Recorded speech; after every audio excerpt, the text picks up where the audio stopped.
And welcome to this new episode and to a new week, right? So this new episode of Vision Alignment, where we all understand that we have blind spots. We all have blindness in our lives, but if we can understand those blind spots, and we can also understand how sometimes we need to put on blinders in order to keep the distractions away from us, in order to stay focused on our vision. And if we stay focused on our vision, then we can make sure that we have our vision aligned with our core beliefs, our core values, our core strengths. That is what this show is all about. So if you wanted to learn more about that, you've come to the right place. And I have a special guest coming on today, and her name is, and by the way, her vision is very well aligned, and she'll tell you all about that. So, and without any further ado, our guest, Kay Francis. Hey, Brian Wagner in the house. I'm here at my, hanging out in front of my fake brick wall. Cool. Life's good. Yeah. How are you? I'm wonderful. How are you? You know what? For someone of my age and IQ, I'm doing okay. Oh. Well, there is never a dull moment. But let me ask you one question, and then I'll ask you this one question, and then we're gonna go to a video. But what is your first recollection of knowing your vision? I think my first recollection of knowing my vision was in the 6th grade, and what? And I have it. I still have the diary entry that talked about it. I read my theme, and I'll tell you the exact quote. I read my theme in front of the class. Everyone laughed. It made me feel good. That's it, Brian. I was off and running. I said, this is my ticket in. I mean, I was, 9 foot tall. I weighed 3 pounds. That wasn't getting me anywhere with the boys. So, and I wasn't one of the cool girls, but if I would, be funny and make them laugh, I found out that got you in a lot of doors, and it has over the years. It's gotten me out of tickets. It's gotten me, it's a nice vision to have, and it's something I've stayed true to my entire life. The importance of laughter and humor, and the joy of bringing laughter and humor to others. But really, it's about me. I want to feel good, so it's what makes me feel good. If I'm being honest, yeah, that's what. If you want to hear more, stick around.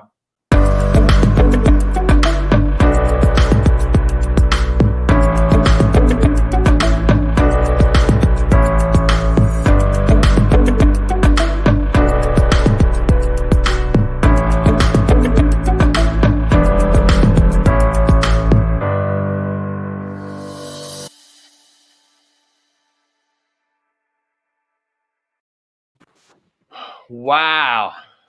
Thank you so much for being on today. I really appreciate this. It is my pleasure. I just, I'm one of your biggest fans. You know this. You're my friend, but I'm such a fan of your work, your vision, which I think is absolutely incredible. And it's interesting. When I was coming on the show, I started thinking about, if I'm being honest, I didn't have one vision, work towards it my whole life. I had a lot of detours. In high school, I really had the vision of being a gymnast, and I didn't understand physics. I didn't understand why at almost 5'11", no matter how hard I worked, I just didn't understand. I thought, if I keep working, and I actually was able to do things that someone of my body shouldn't be able to do. I did, but I still couldn't do the flips. And I was like, why? I could do vertical, but I didn't understand about axes and why.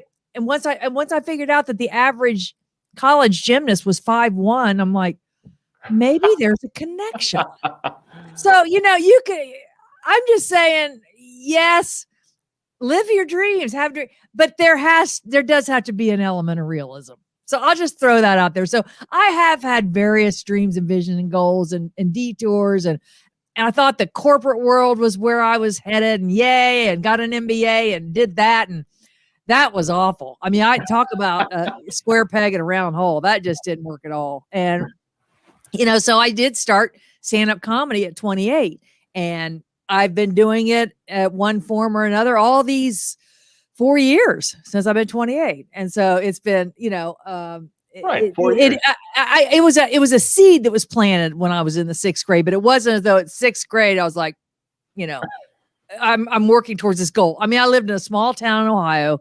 I didn't, there were no role models. What I'm going to be, I don't know, think of any comedian. Richard Pryor, I didn't have a dream, a vision, and goal of being a comedian. I really didn't. Yeah.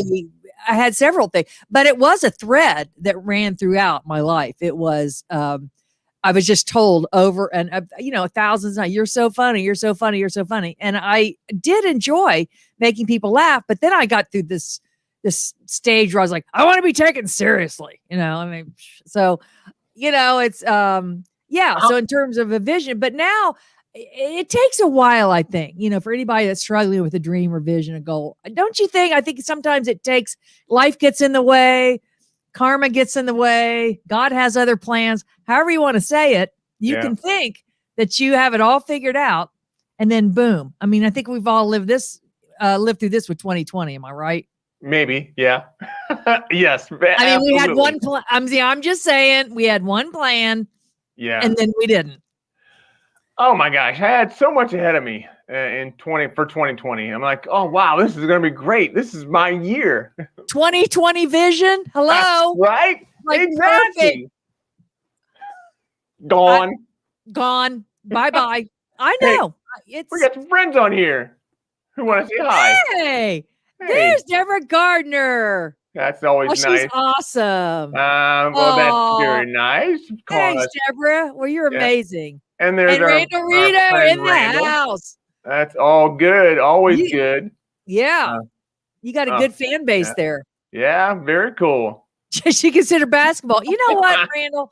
I am 103 years old. You know this. And when I was in school, this was before Title IX. There wasn't girls basketball. So no, it didn't even occur to me. There was nothing. The only thing they had was gymnastics. Huh.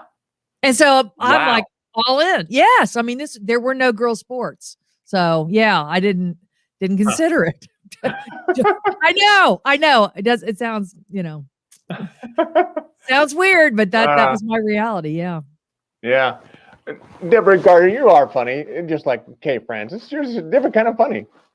So, yeah, there you go. There's all kinds of layers and levels of funny. That's right. Absolutely. I wish I could be Mrs. Arizona, but here we are. Right. I'm not a Mrs. or in Arizona. So I guess Deborah can only be that. Yeah, that's right. That's right. We've all got our place. Live that's for every pot, like my sister used to say. So you live in the same town where you grew up? I do. I mean, it was a long and winding road. I lived. I left here, went to college in Kentucky. I'm in Ohio, for those around the country that don't know where I am. Went to college in Kentucky, and then I took a job in Oklahoma, and that's where I started doing stand-up comedy. I actually lived in Oklahoma twice. I was transferred there twice with 2 different companies. It was really strange. So, yeah, it was when I was 28, the third company I worked for in a row had gone bankrupt, and I thought, what do these 3 companies have in common? Me. Yeah. So, and I hate change. I've always hated change. And I was all settled in. Like the first company made storm doors and windows. I was like, storm doors rock. Woo. And then, a couple of years I went into bankruptcy. And then I went to Oklahoma, worked for a restaurant chain. They went into bankruptcy. They sold to a third company. I went with a third company. A couple of years into, they went, can you see a pattern starting to form here? Wow. So, I was doing stand-up comedy as a hobby. I said, you know what? I'm going to do this. I am going to trash that MBA and go on the road and be a touring stand-up comedian. And boy, were my parents proud. I didn't even know how to tell them, Brian. I was like, I'll just describe it to them. So I said, well, I work late at night and show people a good time. Oh my Lord, our daughters. I said, no, they laugh when I perform. She's not even good at it. So, about 11 years. And then I never looked back. I didn't. But then I ended up, I lived in New York City. I did stand up there for 4 years. And then my dad passed away suddenly. So I came back to Ohio. And, when one spouse is looking after the other and it seems like they just fall apart overnight, really, Mom hadn't been looking after herself. She'd really been lending her life force to my dad. And Mom was just sicker than I thought. And I thought, I'm going to stay a while. I thought a month. Well, if you know the caregiver story, a month turns into 6 months and 7 years, I ended up being mom's caregiver, and I was completely away from any kind of performing I just was just a full-time caregiver. Then after she passed, I just kind of rattled around, not sure what to do. I was a substitute teacher. I taught karate. I was doing craft shows. I made crafts out of old horseshoes. And so I wanted to kind of get everything, kind of get semi back to my career. And so I tried doing stand up and it just didn't, I'd gotten clean and sober. I'd gotten healthy. The audience had gotten younger and it just didn't hold the same appeal. I mean, I still liked making people laugh, but I just felt like maybe there was more. So I ended up finding out about the National Speakers Association, joined and combined my education with my stand-up and my caregiving and just everything. My life, Brian, suddenly made sense. Everything fell together. So when we talk about having a vision, I had a vision of being a stand-up comedian. I mean, I was very locked into that vision, but life doesn't necessarily, agree with your vision. Like I say, when you make plans, God laughs. Well, it was like that.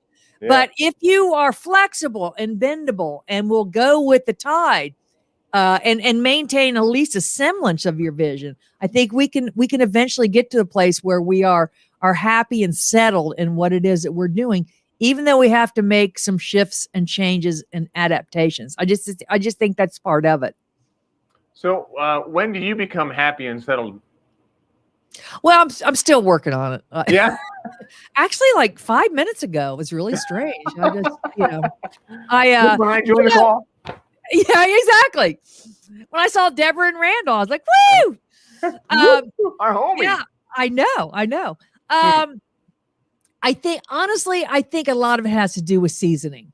The older we get, the less time and energy we care to spend on those things that don't matter. And we start letting go of things we can't control, and we just don't sweat the small stuff, all those things. I think it has a lot to do with seasoning. For me personally, the caregiving experience was the first time in my life that I had taken my mind off myself and put it on another human being, because I never had kids. Well, none that I know of, but so I was always very self-centered, and I am. It's all about me. I told you in the intro. It's all about me. I do what I do because it makes me feel good. But what I have learned is that service feels good. Service to others. And so the slight twist of being a funny motivational speaker as opposed to a stand-up comedian, listen, I love stand-up comics. I don't mean no judgment, but when you're a stand-up comic, it is all about my life, making you laugh. That's the end of it. But what I do now, it's a lot more about the audience. It's a lot more about their challenges and their things they're struggling with. And so I go into it with a genuine desire to help them with that. And humor is the vehicle for the message. So there's still lots of humor in there because that's just part of my DNA. But I also have something to say. So basically, Brian, I wanted the person on the platform or at the microphone to be very similar to the person I am just in life. And it's not because I'm so moral. I'm just basically lazy. I just don't want to put on a thing, so pretty much what you see is what you get. But you are good at it. So it's that authentic thing, but it was, it really, again, is, I have to say seasoning, because so many people I know with every decade, you just care less and less. And, I got friends in their 80s and 90s and they're just all over it. They don't care. They don't care what you think. They don't care. And it's a very freeing part of the aging process that younger people would just never believe how freeing it really is. Yeah. No, I hear you. But enough about me. What do you think of me? That's that old line. That's that Bette Midler line from Beaches. Oh, our friend Randall appreciates you being in the NSA Ohio. Yeah. And here's a guy that I know from the last company I worked for, but I didn't know. Do you know this guy? Joe Fisher? Hey, Joe Fisher. How are you? He knows you're in Wilmington. What? Small world?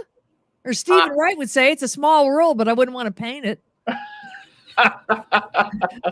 That's what it's come to. I'm quoting other people now, but yeah. Joe Fisher's a good guy. Yeah, absolutely. You keep good company, Brian Wagner. Hey, this is working out really well. Yes, it is. Yes, it is. Thank you so much for being on. Yeah, it's my pleasure. Wow. When I saw your upcoming guest, I was like, well, I won the lottery here. I'm stepping in high cotton, as they would say. This is a big week. Woo! Woohoo! Here, I just thought you had a hole in your calendar. I didn't know. But, yeah. No, I'm kidding. No. Light self-deprecation is so disarming. I use it. I use it to get what I want in life quite a bit. Just a little humor trick for you there. That's good. That's good. Yeah. We need those. Yeah. So tell me, you've got a lot of stuff. Ask me anything. I'm an open book. Just ask me anything. Okay. I'm going to ask you something in terms of your vision and your blinders. Who do you have that helps you to see your blind spots? Because we all blindness our lives. So who do you have that sees your blind spots? I'm not going to answer that. Next question. Right. All right. Next question. I have siblings, and if you're fortunate enough to have siblings or people that are like siblings, you know that they are your reality check.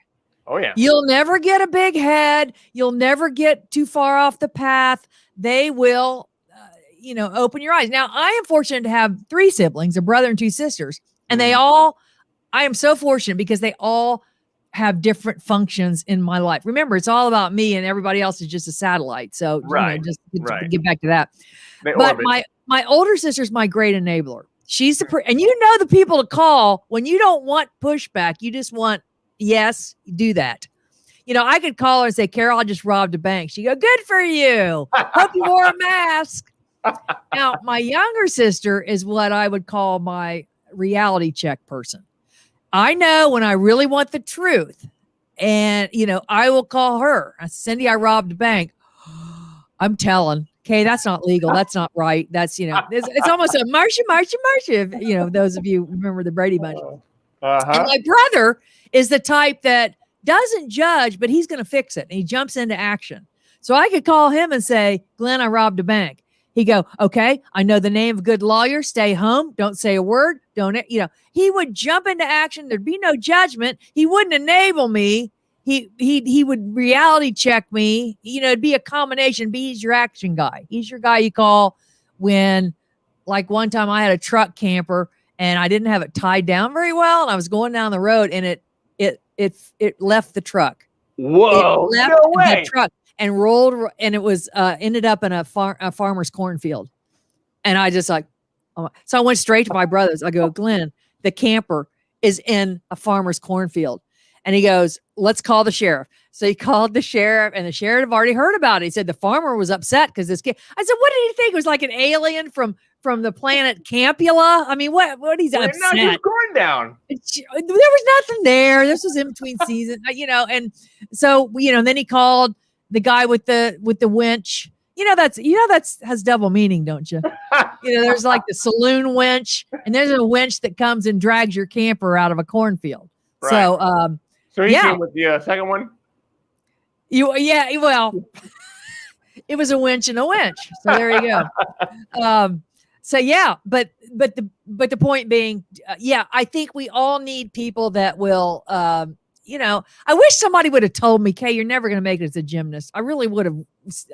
I spent too much time on that, in an inordinate amount of time, but for the most part, we don't want to step on people's dreams, and especially new ideas. They're like seedlings. And I always encourage people when they have a new idea, be careful who you share it with, because people will just stomp all over. And it's just this little seedling trying to make its way up through the concrete. So you do have to be careful with that. But we do, and we have to watch too many people with their realism too. I got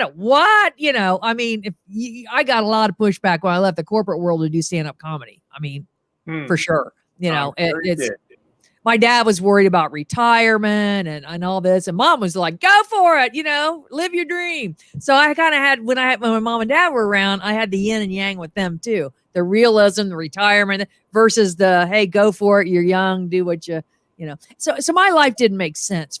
It always made sense to me, but I think that is the reality when you hang on to a vision or dream, goal, or desire. for many years, or at least a thread of one, is just it won't make sense to other people, I think. Right. So some other friends have come on here. Oh my gosh, we're already at 20 minutes. That's nice. Thank you very much, Joe. And he says she makes. Oh, you, Joe. Nice? Yeah. You're all very kind. And the lottery winner. So, and then, Kay, what are you working on during all this craziness? Jigsaw puzzles. What else? Oh, I'm addicted. It's awful. I'm like, all right, Kay, you're gonna work on that virtual presentation. Then you get to go back to your puzzle table. That's what it's come to. That's what it's come to. Yeah. Deborah, I'm really sunk into the whole virtual thing, and my next project is learn teleprompter, because I have a lot of articles that I've written, and I want to be able to tell those stories. And for some reason, even though I wrote them, I just can't remember. There's too many of them. I have 50 articles that I've written, all funny stories, and I'd like to weave them in. So I got a teleprompter to help me to do that, but it's still in the box. So, there you go. And so I'm just going deeper into virtual presenting. I love it. And I'm doing one this afternoon, and get this, they sent me a snack box. What? And I got to pick. It's called Snack Magic. So everybody, the whole company gets these boxes. I got to pick 18 snacks. I mean, the thing came and I was like, it's just awesome. I know. So I have this thing I do when I start a virtual presentation. I act like I don't know we're on yet. And so I might be yelling at people like, hey, put down the dog. No, I didn't say we're going to put the dog down. Man. So I'm like super grouchy. And then I come on, hi, everybody, Kay Francis. Like a lot of you, I'm working from home, and it's just such a delight, all the closeness and togetherness. And so I think this time, sometimes when I don't know I'm on, so I'm like, I'm doing this, checking my lipstick, and then I'll get a fake phone call to be like, hey, Brian. Hey, I'm getting ready to go on. Shut up. Hi, Brian. Good to see you. We should have done that today, but. So anyway, I've got this snack box. I've got this, how people tuck up a napkin into their shirt. So I have this napkin tucked in with just snacks everywhere. I'm going to be like, so when they go, and now, and also I've got this big pre-recorded, dun, dun, dun, dun, and the curtains open and all this. But when they go to me, I'm going to be like, it's going to be like snacks everywhere in this. And then I got this water bottle from them. So I'm going to be like, hey, that's my one. Give me that's my water bottle. These people don't know it, but I'm going to work for them. They don't know it yet, so that's why. So that's what I'm doing. That's what I'm having fun with. When the whole craziness started, I started thinking, oh, I should do half days, and I should be a trainer, and I should do this, and I should do that. And I like to put little notes on my computer for myself. Mm-hmm. Right now, I have two. One says "Save till it hurts," and the other one is "Double down on who you are." So I thought, rather than trying to go off to the left, off to the right, just do what you do, except double down, do even more of it. So I'm staying within the parameters of what I do. I haven't changed the messaging or anything. It's just that, the venue has changed, but just learning more tips and tricks. And, I do virtual cam, and I'm in the video, and I'm out of the video. And I've had so much fun with, and again, I do a lot of promo videos now. I do a character. Her name's Polly Podcaster. So now if I were interviewing you, I'd say, okay, so I'm here. Let me get your name. I don't like to mess up people's names. It's Brian. Is it Brian? Brian. Brian. Says Brian. We'll have to agree to disagree. We'll go with your version. So Brian, I have a podcast, and I have tens and tens of listeners. Well, I have 3, but they're very loyal. And so listen, I'm just so happy to be here with you on your show, because I understand as a fellow podcaster, and excuse me, my little Shih Tzu just nips at my ankle. I think I need an ankle replacement surgery. I don't know. This is awful. And by the way, I love saying Shih Tzu because it's like legal cursing. Right. It's legal cursing. Yeah. So anyway, that's what I'm doing. Just going all in. Oh, wow. Having fun, that's it. You gotta, boy, and did we have to learn to walk our talk during all the crazy. And the crazy's not over. Look, 2020 has just bled right into 2021, It's going to be a whole decade. Oh, don't even. More than a year. I allegedly have live jobs in May, and some of my other speaker friends are like, "That's so cute. You think you have live jobs?" Well, as of today, what are my dreams? That's a great question, Deborah.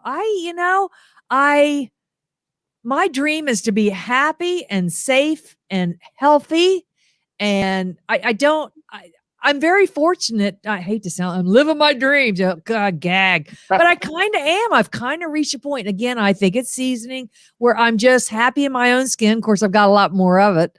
But that's it. I don't have big, lofty. I've let go of a lot of things when I was younger. It was, I have to get a sitcom. I have to be famous. I have to be this. I have to be that.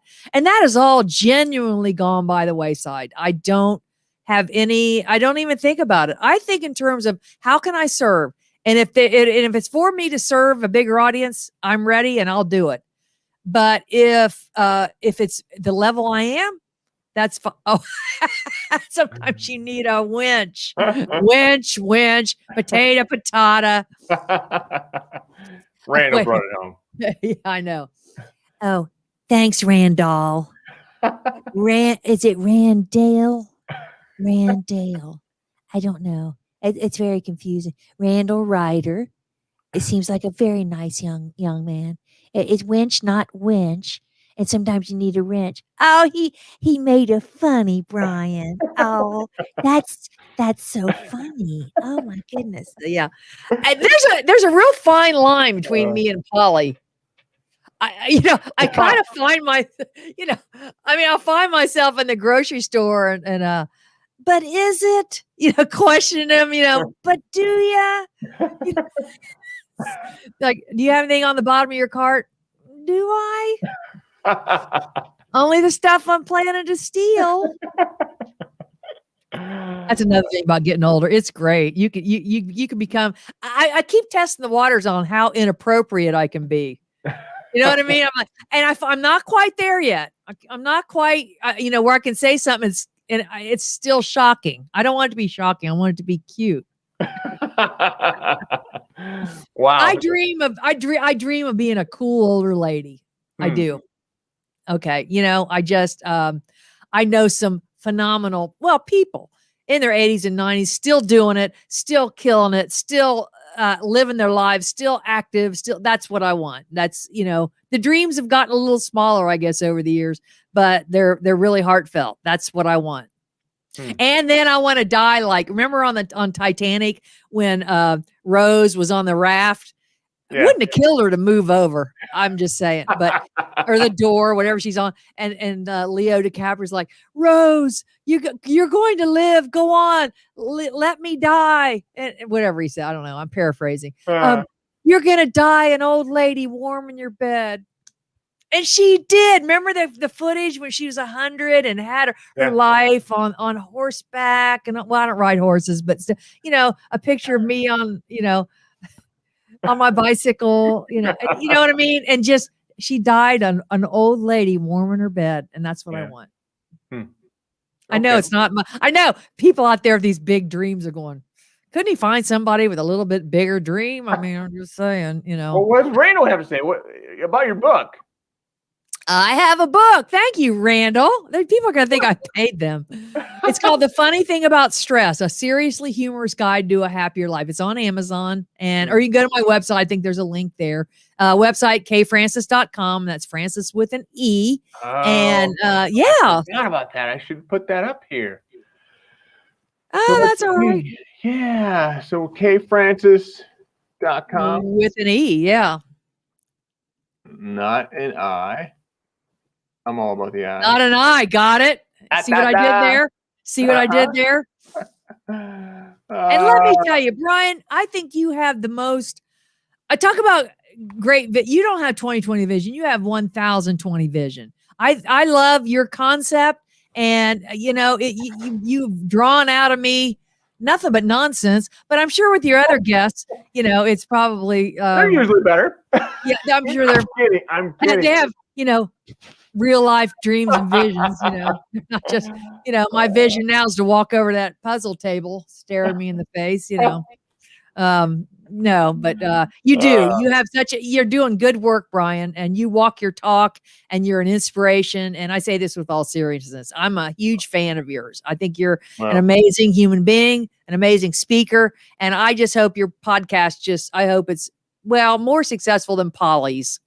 I'm just saying, she with her tens of listeners, but I think you're on the right path, and you're doing a lot of good in the world. Well, thank you so much. Thank you for coming on. I mean, there's still some other people that have chimed in here, put in some comments, and I know we need to get going, but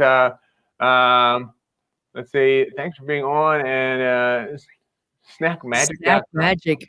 Oh, hey, you should see this box of snack. Well, I've gotten into them, if I'm being honest, but they are amazing. Oh, you guys are the best. Thank you for being here, and Brian. Are we wrapping up? Am I supposed to say my goodbyes now? We are. You can wrap up, and I'll send you the green room so you can have some more of those snacks. But then I will close out the show, and then I'll come back to the green room if you're still there. Oh, that's so cute. You think I'm sharing my snacks? Have we not met? Yeah. Have you not met me? All about me, Brian. I know. I'm getting that. Yeah. Thank you. Oh, thank you. You're amazing. Right, you guys have a great day. All right. Bye, Kay. Wow. What a great show. Oh my gosh. And I'm just so honored and so overwhelmed with people like, and there's Deborah. Yes, absolutely. So, I mean, there's so much that the good friends like Kay Francis and others from NSA Ohio and NSA in general, and other groups that I'm a part of. I mean, they've just been so willing and gracious with putting in so much time and effort into all the stuff that we're doing here, with vision alignment. So again, with vision alignment, it's important that we all have to understand we all have blindness in our lives. But if we can understand our blindness, then we can have blind spots and have our blinders on, and then we can go forward towards our vision. If our core vision, if our core beliefs, our core values are aligned with our vision, then we're going to be so much better off. So Kay Francis really brought that to us today. I'm looking forward to having a little more snacks with her in the green room. If you ever want to come back, if you ever think of how you can learn more about these videos, these podcasts that we do, come back tomorrow, and we're going to talk with John Molitor.